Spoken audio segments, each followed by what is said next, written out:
ஆலய தரிசனம், புண்ணிய கஷேத்திர தரிசனம், புண்ணிய தீர்த்த தரிசனம் போன்றவை நிச்சயமாக சுபம் விளைவிப்பவையே.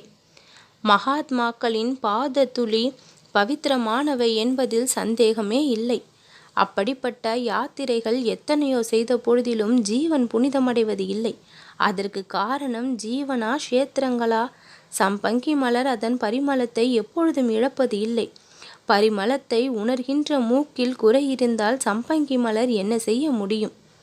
இந்த காரியங்களை மேற்கொள்ளும் பொழுது பவித்திரமான பாவம் இருக்க வேண்டும். பாவம் எதுவாக இருக்குமோ பலனும் கூட அதே விதமாக இருக்கும்.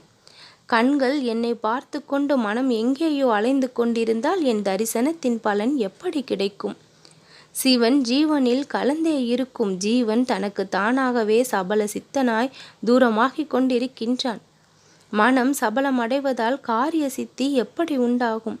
உடலை என்னிடம் இருத்துவதால் லாபம் என்னவாக இருக்க முடியும்? உன் சிந்தனை என்னை பற்றியதாகவே இருக்க வேண்டும். அது நானாகவே இருக்க வேண்டும். நானாக மாத்திரமே இருக்க வேண்டும்.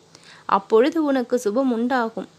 நீ என்னை மிகவும் ஸ்ரத்தையோடு பார்த்து கொண்டிருக்கும் வரையில் நான் உன்னை 2 மடங்கு ஸ்ரத்தையுடன் பார்த்து கொண்டிருப்பேன். நல்லதே நடக்கும்.